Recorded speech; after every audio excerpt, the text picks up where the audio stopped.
E o debate aqui, como sempre, continuando. E agora já vamos para o vídeo 3. Algumas pessoas estão pedindo o vídeo aí do ex-presidente Luiz Inácio e a gente vai colocar para fazer o debate. Coloca. Quando eu cheguei na presidência da República, a inflação estava 12% e o desemprego dava 12%. Em 2014, quando a Dilma deixou o governo, o desemprego estava 4,7%, o menor da história do Brasil. Eu aumentei o salário mínimo 74%. A dívida pública, quando eu cheguei na presidência, era 60% do PIB. Nós deixamos 34%. Nós devíamos 30 bilhões para o FMI. Pagamos 30 bilhões e ainda emprestei 15 bilhões para eles. Tá? E mais ainda, deixamos 370 bilhões de dólares de reserva no Banco Central. O Brasil nunca tinha visto isso na sua vida. Sabe o que significa 370 bilhões? Você dá garantia para quem quiser investir aqui, para quem quiser vender, nós temos como pagar. Quem é que fez isso? Não foi economista, não foi banqueiro, não foi fazendeiro, não foi não. Foi o Partido dos Trabalhadores. Quem é que fez isso? Foi um governo que tinha um metalúrgico presidindo. Tá aí a fala, já não. Mas eu quero também o vídeo 4, que o presidente fala que Lula está andando e loteando aí os ministérios, Caixa Econômica. Isso foi o presidente hoje de manhã na live. Coloca o vídeo 4. E eu falo uma coisa para você, por que o ex-presidente, né? Não sei se posso falar o nome dele aqui, está em campanha pelo Brasil, está conseguindo adesões. Porque ele fica já prometendo e negociando o ministério. Tem um partido, eu tomei conhecimento, um integrante falou comigo, olha, para partido tal, já foi oferecido, se ele for eleito presidente, a Caixa Econômica Federal e mais o ministério. Ou seja, o que nós passamos ao longo de 14 anos do PT, alguns querem que voltemos a passar por isso a partir de 23, onde a roubalheira foi a máxima daqueles governos. Aí as duas falas eu coloquei, eu já vou colocar para Paulo Cavalcante. Paulo, Lula falou os números, você concorda com esse país que ele deixou, entendeu, de superávit, dinheiro em caixa, e o presidente também fala que Lula está mentindo, negociando Caixa Econômica. Comenta essas duas falas. Bom, nós temos que entender que foi uma outra época, né? Não tinha pandemia, não tinha crise mundial, os Estados Unidos não estava passando por uma das maiores crises que ele está passando ultimamente. Nós tivemos um momento de trégua mundial onde todo mundo estava prosperando. É só você pegar e ler. Vai lá, volta e dá uma lida. No primeiro governo do Lula. Agora tem muitos dados, eu vejo o Lula muito parecido com o Ciro Gomes, cito um monte de dados, eu preciso desses dados comprovados, então seria interessante até com o programa, quando tem esses dados, baixar esses dados realmente e mostrar, não, realmente está batendo, não, ele falou meio mas fora, você dá o comentário. Falou um tanto, falou outro, seria necessário isso, para a gente comparar, porque uma coisa dizer é uma coisa, eu deixei 100% não sei do que, 38%, peraí, vamos ver, senão está muito Ciro Gomes a situação, mas dizer que o primeiro governo do Lula foi terrível, não, ele realmente teve alguns superávites, porque na época era assim, mas o governo da Dilma desfez, e o segundo mandato do Lula também, da segunda etapa para frente, os últimos 2 anos foram terríveis. Herbert Lins, agora eu quero que você comente as duas falas. A do ex-presidente Lula, que fala que deixou aí o país numa crescente, deixou o país de maneira com números aí positivos, e o presidente agora com essa polarização está falando que Lula já está loteando, negociando Caixa Econômica e outros ministérios. Tá mesmo. Primeiramente me assusta a fala do bispo Paulo Cavalcante, em dizer que o governo do presidente Lula e Dilma não enfrentaram crises, enfrentaram sim a bolha imobiliária que estourou nos Estados Unidos em 2008, do qual o presidente Lula até a batizou de Marolinha. Eu acho que quem está em casa lembra, né? Só quem tem memória curta que não lembra. E também, né, com relação, né, ao processo de recessão que entrou a economia norte-americana e que afetou o governo Dilma. Inclusive, ela foi vítima de espionagem dos Estados Unidos, que até hoje, né, os Estados Unidos nos devem um pedido de desculpa. Com relação à fala do ex-presidente Lula, ele está correto, sim, nos números. O PT realmente pagou a dívida com o FMI, emprestou 15 bilhões, né? E também num projeto de poder de potência regional do Brasil, e deixou em caixa 375 bilhões, despertando a cobiça do partido aliado MDB e demais partidos do Centrão que hoje apoia o presidente Jair Bolsonaro. Agora, quem é o presidente Jair Bolsonaro que foi eleito, dizendo que não ia fazer acordo nem com chave, nem lotear o seu governo, e hoje ele governa com quem? Com o Centrão. E ele sempre foi do Centrão, gente. Ou seja, ele fez um estelionato eleitoral, ele causou nesse país um estelionato eleitoral, ele enganou você que está em casa assistindo, que hoje você não pode comprar carne, que hoje você não pode pagar um plano de saúde, que hoje você não pode trocar seu carro e que você fica juntando até as moedinhas para pagar a parcela do seu carro, da sua moto ou mesmo do financiamento da sua casa própria. Olha, e agora vamos aqui para Moisés Cruz. E aí, Moisés, eu quero que você comente as duas falas. A dos números positivos do ex-presidente Lula e a fala do nosso presidente falando que já está loteando. Mas o PT só trabalha assim, Zezinho. Mas isso não é mistério. O que o presidente fala não é novidade. O PT, a esquerda, eles vivem disso, negociata, transações erradas, obscuridades, desses rolos, dessas mamatas. Tramóias. Oh, quando você vê esse povo, Senhor. quando vê a reunião dessa galera, é tramóia, é rolo, é bandidagem. Não tem nada de bom pro Brasil. O que tem é apoio para grupos. É apoio para grupos. E Bolsonaro com grupelhos que vão se beneficiar. A população nunca está envolvida nesses contextos. Esqueça. Eu quero um quando vê, você viu aquele jantar lá do Lula? Tá pensando que o povo estava ali? O povo é convidado para... Ali é aquele pessoal da Covid, que se aquele pessoal da Covid tivesse moral e respeito, não estaria naquele jantar promíscuo. Como é que eu sou líder de uma CPI e depois vou me misturar naquele grupo? Isso é bandidagem. Só para concluir, Zezinho, o Lula dizia, Dilma é Lula e Lula é Dilma. A Dilma deixou o país negativamente na questão econômica. Nós estávamos 3 dígitos negativos aí para esses organismos que sondam a questão econômica de cada país. O Brasil estava em frangalhos, quase 14 milhões de desempregados por causa da dona Dilma, e Lula dizia, Dilma é Lula, Lula é Dilma. Eles, os dois, Lula e Dilma, não têm moral e nem respeito. Posso? Não, daqui a pouco, peraí.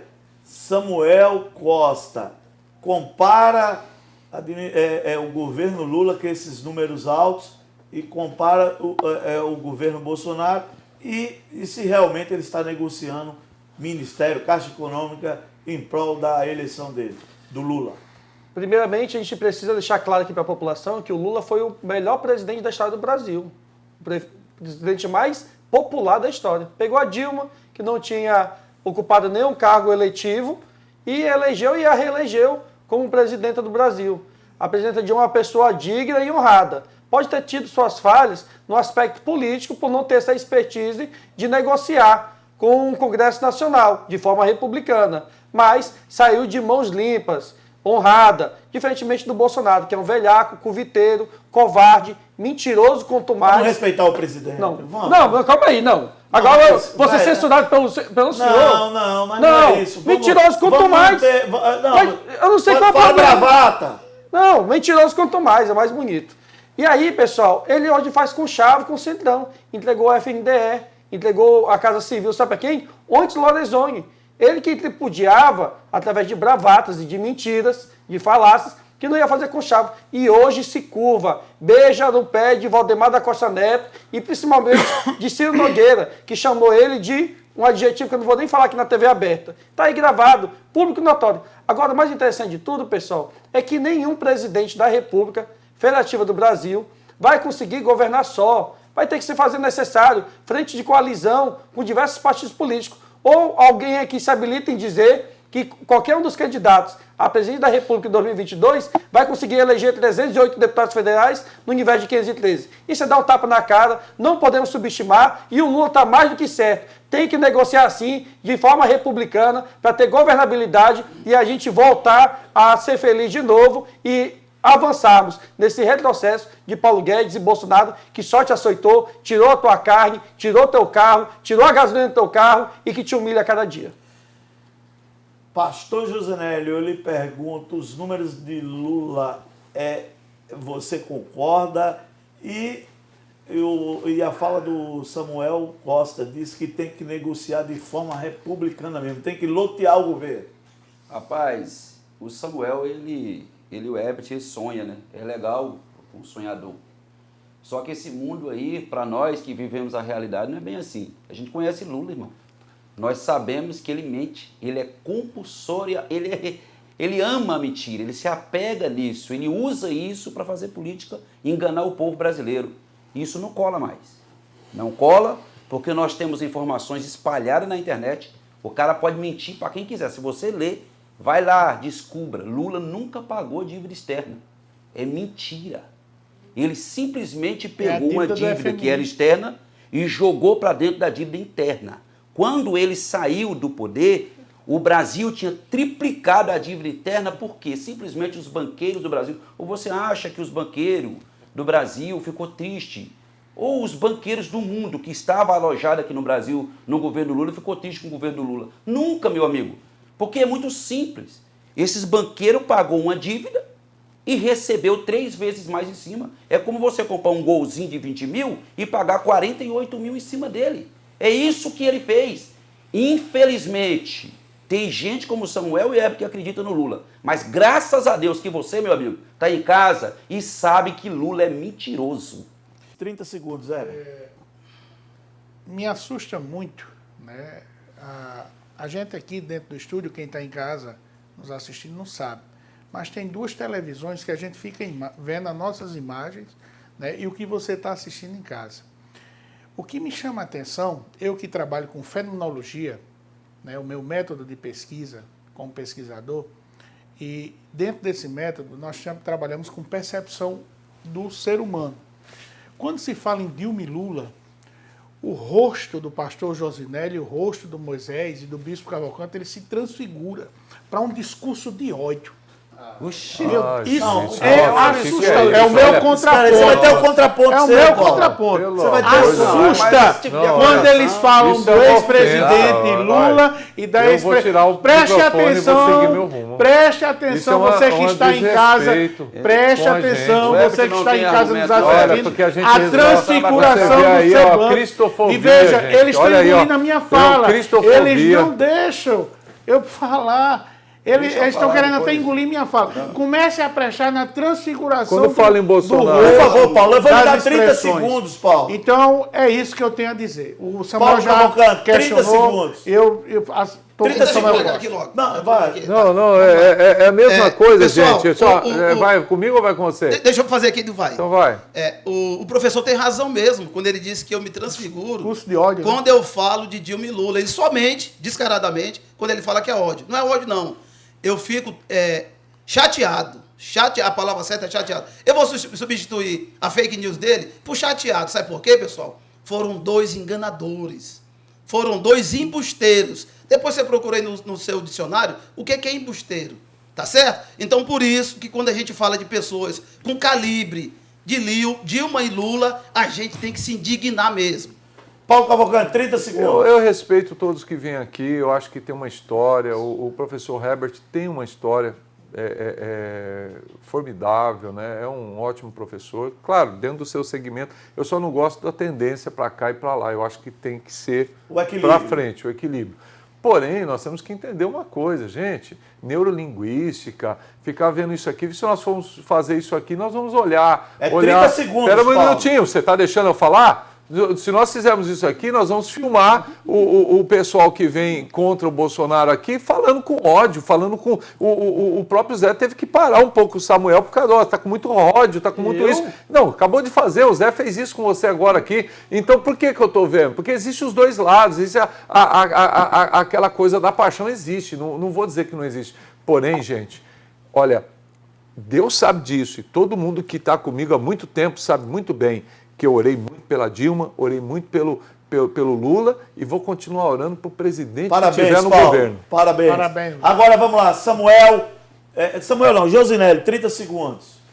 Não, é impressionante a colocação do Herbert, né? O Herbert, ele se coloca sempre como uma pessoa que entende muito de ciência e tal, entendeu?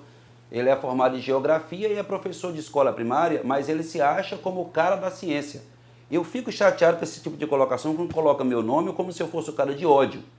Isso é irresponsabilidade, Herbert. Eu acho que se você quiser trazer seu ponto, coloque a sua posição, mas não ofenda, não ataque, como você faz sempre com o bispo e comigo, o bispo, eu e depois o Moisés. Eu não sei se você tem mágoa de alguma coisa, mas vamos lá, meu amigo. Quem está demonstrando ódio aqui é você. 30 segundos, Samuel. Eu vou responder com muita tranquilidade, com muita serenidade. Graças a Deus eu tive essa grata satisfação de ser filho de um professor de matemática. E vou explicar aqui um número para vocês rapidamente. O Lula deixou, pessoal, 378 bilhões no caixa do governo federal. Esse valor, atualizado hoje, em 5,70, que o Bolsonaro e o Paulo Guedes disseram, né, que o dólar alto seria bom para o brasileiro, mas está ferrando com a tua vida, seriam mais de 2 trilhões de reais. E aí eu gostaria de perguntar aqui, essa turma aqui que defende o Bolsonaro cegamente, de onde está sendo tirado o dinheiro para pagar o auxílio emergencial, para custear essas despesas do desgoverno do Bolsonaro, já que o Estado está tão quebrado na época do Lula e da Dilma? Isso é uma falácia, isso é uma mentira. Quem quebrou o Brasil e arruinou a nossa economia e tirou a carne de dentro da tua casa, que agora tu está comendo ovo e frango, foi o Bolsonaro e o Paulo Guedes.